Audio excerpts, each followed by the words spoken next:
Iya, gua tahu gitu ketika kita menikahi seorang perempuan, artinya kita juga menikahi keluarganya karena keluarganya menjadi bagian dari kita. Dari keluarga kita. Tapi ah, kenapa lu nggak dari awal nikah sama ibunya aja? Kasihan anak orang lu sakit. Ibunya Tapi udah kan punya udah punya suami. suami.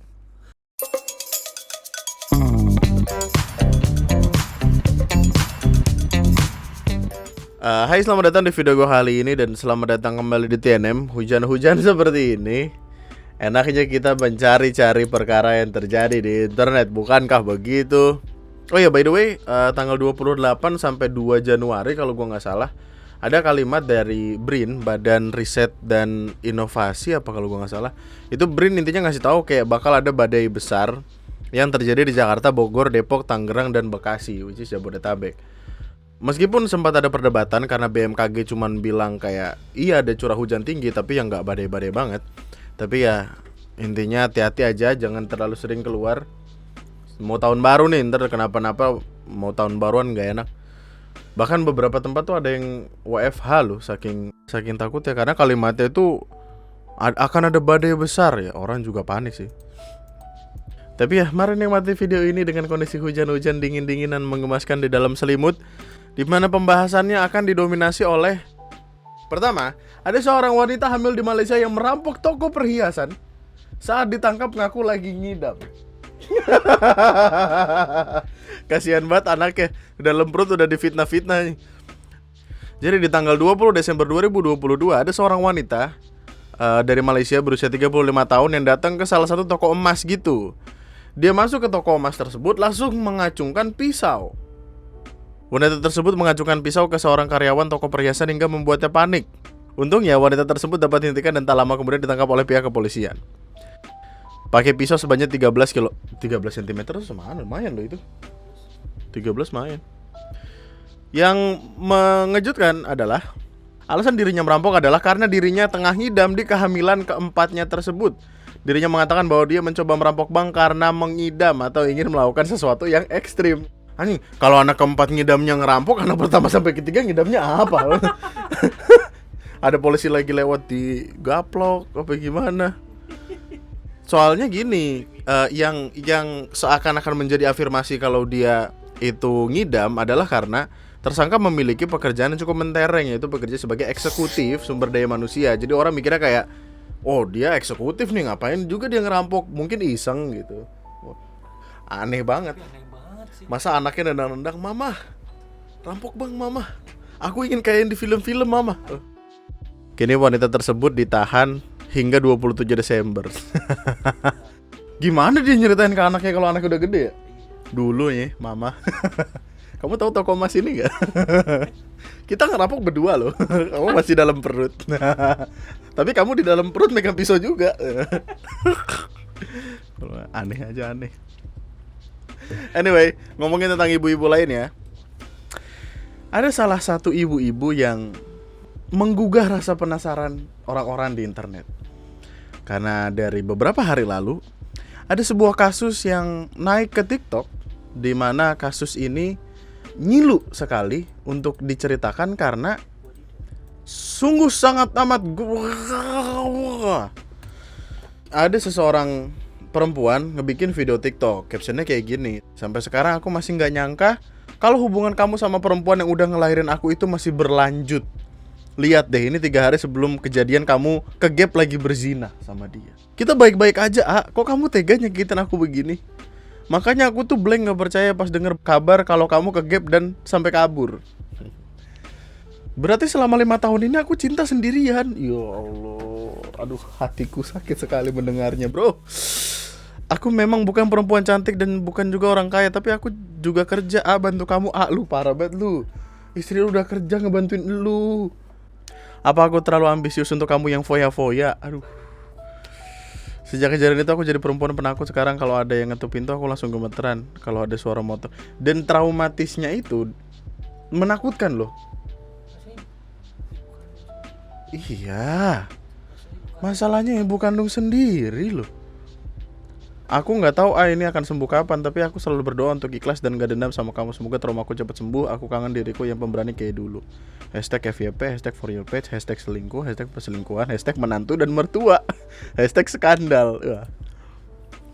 Hashtagnya lengkap sekali sih. Jadi intinya gue harus jelasin kronologisnya dulu. Kronologisnya juga berdasarkan putusan pengadilan yang mana lu bisa buka online, dan ini bisa diakses oleh publik dan seharusnya tidak apa-apa untuk dibuka karena semuanya itu udah disensor anyway gitu. Alamat, nama, segala macem. Jadi intinya ada seorang laki-laki dan perempuan yang menikah tanggal 4 April 2021. Mereka sudah berpacaran selama 5 tahun sebelum pernikahannya. Dan ketika mereka berpacaran, si ceweknya ini menemukan hal-hal aneh, kayak chat-chatan. Terus juga dirasa ada hubungan yang gak wajar antara si cowok ini dan ibunya si cewek. Perilakunya aneh gitu. Lalu setelah mereka menikah, mereka tuh dihinggapi banyak sekali pertengkaran. Ada yang cekcok karena si cowoknya open BO, ada KDRT juga. Dan yang paling parah adalah cowoknya ini masih terlalu dekat dengan ibu kandungnya. Maksud gue gini loh, untuk seorang menantu dan mertua dekat itu ya gak apa-apa, bagus lah. Bagus, maksudnya dianggap sebagai ibu sendiri. Tapi jangan menyusui dong. Otaknya lu, kagak masuk akal lu. Aduh. Bahwa sebelum penggugat dan tergugat melangsungkan perkawinan, penggugat menduga tergugat mempunyai hubungan khusus atau istimewa dengan ibu kandung penggugat. Saat itu masih bersatu calon mertua. Bahkan hubungan tersebut diduga berlanjut sampai pada hubungan badan antara tergugat dan ibu kandung penggugat. Hal itu penggugat ketahui dari percakapan chatting antara penggugat dan ibu kandung. Ketahuannya dari chat-chatan lagi bro. Namun saat itu penggugat masih berpikir positif bahwa hubungan badan itu rasanya tidak mungkin. Bahwa perselisihan dan cekcok penggugat juga dipicu oleh perbuatan tergugat yang diketahui juga pernah memesan wanita atau pelacur melalui aplikasi yang ada pada handphonenya. Apalagi kalau bukan ijo-ijo itu. Aduh, lu harusnya mulai mencuri istri-istri. Anda harus mencurigai kalau di HP suami Anda ada ijo-ijo tulisannya micet. Tidak mungkin mereka ingin chat-chatan dengan kawan dong. Bahwa tergugat juga tidak perhatian serta tidak ada kasih sayang dalam hubungan suami istri dan sering melakukan KDRT. Nah, puncak dari itu semua adalah bahwa kemudian akumulasi kekecewaan tersebut terjadi di mana tanggal 16 November 2022 saat penggugat tidak berada di rumah karena sedang bekerja, tergugat digerebek oleh warga perumahan tempat kediaman bersama, di mana tergugat dicurigai oleh warga telah melakukan perbuatan zina atau berhubungan badan. Kecurigaan warga tersebut akhirnya terbukti di mana saat pintu didobrak, didapati tergugat dengan ibu kandung sedang dalam keadaan telanjang tanpa satu helai baju pun. Tidak mungkin mereka cosplay menjadi ibu dan anak dong. Tidak mungkin si anaknya lagi dibedakin terus dikasih popok, dikasih baby oil. Di mana kemudian tergugat kaget dan langsung berlari ke kamar mandi, sedangkan ibu kandung penggugat lunglai dan tertegun seakan-akan tidak percaya akan digerebek oleh warga. Pakai baju dulu dong. Kemudian tergugat dan ibu kandung penggugat digelandang atau diarak bersama-sama oleh warga ke kediaman ketua RT. Iya. Aduh. Gua nggak bisa ngebayangin betapa hancurnya perasaan si cewek sih. Sakit hati banget itu pasti. Maksudnya kan surga. Kalau udah jadi istri. Waduh. Gimana ya? Bingung ya? Bingung. Soalnya Windu pengen bawa kayak surga itu ada di telapak kaki ibu. Tapi ketika kalau udah nikah bukannya di suami. Bahwa setelah kejadian tersebut penggugat marah dan benci yang amat sangat dan kecewa kepada tergugat. Kekecewaan itu datang pertama karena dia udah dicurigai nih. Ceweknya sudah berposisi nggak mungkin. Suami gua baik. Tiba-tiba yang gerebek warga gimana? Dan si ibu ini punya suami loh. Suaminya jangan-jangan lagi kerja juga. Ya Allah. Bahwa kemudian setelah kejadian tanggal 16 November, penggugat langsung pisah rumah. Terus habis itu langsung melaporkan perbuatan yang KDRT tersebut. Si cowoknya sempat buat balik ke rumah dulu. Setelah digerebek itu, si cowoknya sempat balik ke rumah buat ngambil barang-barangnya dia. Tapi karena mungkin dia tidak merasakan ini nih, penggugat kaget dan tidak terima, kemudian terjadilah rebutan tas, di mana akhirnya tergugat memukul penggugat. Jadi hitungannya udah KDRT. Nah dari situ akhirnya visum, laporin ke pihak kepolisian, lalu ya udah dengan semua kemelut yang ada, tidak mungkin pernikahan itu diselamatkan, akhirnya digugatlah cerai. Gitu. Ini ada bukti saksi nih soalnya nih. Bukti saksi umur 50 tahun. Aduh ya ampun, sedih banget sih ini. Bahwa saksi kenal dengan penggugat dan tergugat karena hubungan saksi sebagai ayah kandung penggugat. Saksinya langsung ayahnya loh. Bahwa saksi tahu rumah tangga penggugat dan tergugat awalnya harmonis, namun sejak 3 bulan yang lalu sudah tidak harmonis. Saksi mendengar sendiri tergugat dan istri saksi sudah berzina dan ketahuan warga. Pada bulan September 2022, warga sudah curiga karena ibu kandung penggugat sering datang ke kontrakan anaknya saat penggugat tidak ada. Ya Allah, ibunya juga. Ibu kenapa ibu? Kalau mau ngasih makanan, anaknya sama aja, kalau suruh datang juga ketemu-temu juga. Go food, go send. Nah, mungkin niatannya kayak, ini nak, mama mertua bawain masakan. Kamu kan lapar gitu. Tapi kenapa yang dimakan ibunya? Warga curiga karena dari September, ibu kandung penggugat sering datang ke kontrakan. Penggugat mempunyai warung atau jualan, kemudian pada November mereka digerebek warga. Soalnya suaminya ini pulang seminggu sekali karena kerja. Bahwa saksi tahu antara penggugat dan tergugat sudah berpisah rumah sejak 16 November.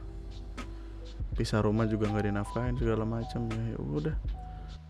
Nah lalu ketika mungkin traumanya sudah bisa dikurangi dan mungkin dengan nge-share ini juga dia dapat mengurangi ketakutannya, kebingungannya segala macam untuk disebarin ke orang-orang supaya nggak kejadian juga, dibuatlah video yang di TikTok ini, yang mana sebenarnya sekarang gue udah nggak bisa nemuin sih dari mananya, ada di mana gitu, karena gue ke akunnya beda lagi, udah beda orang. Terus ya udah rame aja gitu, dan orang ramenya tuh tanpa konteks gitu loh, kayak ini tiba-tiba jadi kayak film horor, Pengabdi Setan. Terus tiba-tiba Ibu mertua. Wah, Pengabdi Ibu Mertua tuh. Terus ini juga kayak beli satu gratis satu. Astaga. Apa yang ada di pikiran ibunya ya ketika ngalungin bunga? Apa dibisikin? Oh, nanti ke kos ya gitu. Iya, gue tahu gitu, ketika kita menikahi seorang perempuan, artinya kita juga menikahi keluarganya, karena keluarganya menjadi bagian dari kita, dari keluarga kita. Tetapi kenapa lu gak dari awal nikah sama ibunya aja? Kasihan anak orang lu sakit. Ibunya udah punya suami. Aduh, kok nggak habis pikir gue. Jangan-jangan dia terlalu sering nonton MILF. Mom, I'd like to follow. Astagfirullahalazim. Jadi intinya kayak si cowok ini katanya punya tempat makan gitu, punya rumah makan, usaha. Jadi dia mungkin karena itu dia nggak pergi-pergi, maksudnya di rumah terus gitu loh. Sedangkan istrinya kerja. Nah kemudian si ibunya ini main ke si itu. Jadi terjadilah hal-hal yang mereka inginkan. Istrinya kerja masa nggak pulang? Nggak pulang lah. Iya, siapa istrinya? Istrinya pulang. Iya, istrinya pulang, tapi kan kalau emang dia kagak bisa ngatur pala bawah ya gimana nih? Maksudnya yang dipikirin cuman yang begitu-gitu doang. Aduh. Aku mengenalmu sejak kita di masa putih abu-abu, dari SMA bro, 5 tahun bersama bukan waktu yang singkat. Ya Allah, lu udah ditemenin lu. Aku terima pengkhianatan lalu memaafkanmu karena saat itu aku pun masih sangat mencintaimu. Oh, 1 tahun lalu ijab kabul. Namun ternyata aku salah. Makanya inilah Risma tolong pulang. Iya kenapa dulu? Coba ceritain. Ya udah Risma pulang. Sekarang izin sama Om sama si Teteh. Om sama si Teteh ini maksudnya orang yang atasannya gitulah, atasannya tempat dia kerja. Karena dia kerja di salah satu tempat yang TikTokers, orang di TikTok pada tahu gitu. Ya kasih tahu dulu emang kenapa, gimana mau izinnya. Digerebek lagi begitu enak sama si waduh. Sekarang si rotinya kabur, digerebek, pemuda langsung pergi. Si cowoknya kabur ketika digerebek itu. Ya Allah, sedih langsung. Oh ini yang tangan ini yang dia visum itu kali ya, yang akhirnya dia visum. Semoga kamu mendapat balasan yang sesuai dengan perbuatanmu. Dari aku yang mencintaimu dengan tulus dan disakiti amat serius. Oh. Ayolah cowok-cowok, kenapa sih? Bingung cuy. Tapi intinya gitu ya. Jadi kayak mereka pacaran 5 tahun dan mungkin dalam waktu 5 tahun ini si cowok curi-curi kesempatan untuk mendekati ibunya juga gitu, yang entah gimana caranya. Terus akhirnya mereka tuh kayak beberapa hari sebelum menikah sempat ketahuan yang gimana-gimana, tapi ceweknya sempat positive thinking, akhirnya mereka menikah. Terus ketika menikah karena satu dan lain hal, yang cowoknya di rumah doang lah ngurusin usaha, ceweknya pergi-pergi, suaminya dari bapaknya si cewek juga kerja terus, jadi ibunya mungkin dia bingung harus ngapain. Akhirnya ibunya mainlah ke rumah menantu, tapi kok dimainin sama menantunya. Terus kemudian rame. Nggak bisa 100% cowoknya juga nggak sih? Iya, kita tidak hanya bisa menyalahkan pihak yang cowok, karena ya ada penyambutan dari si ibunya juga gitu. Maksud gue kayak subuhin. Dan itu kalau emang udah terjadi dari sebelum menikah, berarti kan emang udah target gitu. Ngejar target untuk terus di Instagramnya si cewek karena dapat banyak dukungan segala macam, ngucapin terima kasih atas support dan doa segala macam. Sekarang yang jadi pertanyaan sih, gue pengen tahu bagaimana kehidupan si cowoknya ya. Apa yang akan dilakukan? Maksud gue, ibunya pun tidak akan tinggal dengan tenang di rumahnya, gue yakin.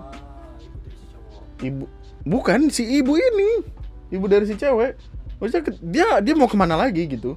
Mukanya sudah terpampang di mana-mana, meskipun di sini akan disensor ya. Mukanya udah terpampang di mana-mana. Terus perkaranya adalah dia juga butuh makan. Lu tahu sendiri, ibu-ibu dan tukang sayur adalah sebuah kombinasi yang gimana?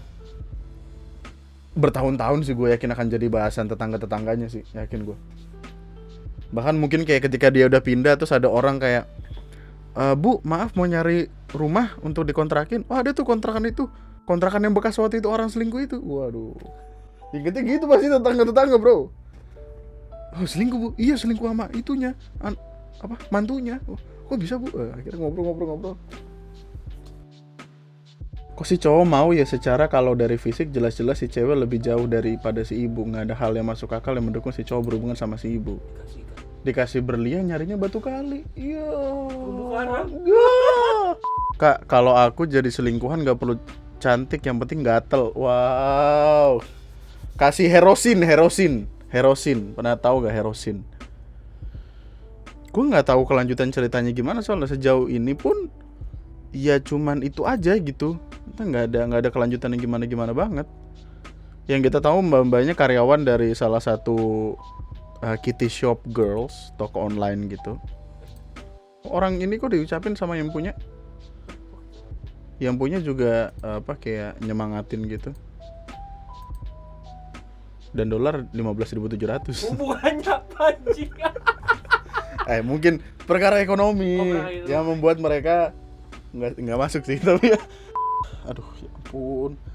Karena ini tuh cerita-cerita sinetron cuy, kita nggak bisa nebak dan nggak tahu harus ngomong apa. Maksudnya kalau misalkan sinetron aja nggak ada, emang ada. Sinetron ada di Indosiar apa RCTI pokoknya waktu itu. Tapi perkaranya tuh, apakah lu pernah kepikiran gitu, maksudnya ketika tetangga lu ngelakuin ini gitu, maksudnya langkah yang jauh sekali ada di pikiran orang-orang. Jadi kita nggak tahu nih solusinya apa. Apakah lu mesti ketemu cowok yang nggak suka sama ibu lu? Tapi kan kalau kayak gitu ntar nggak bisa jadi mantu yang baik gitu.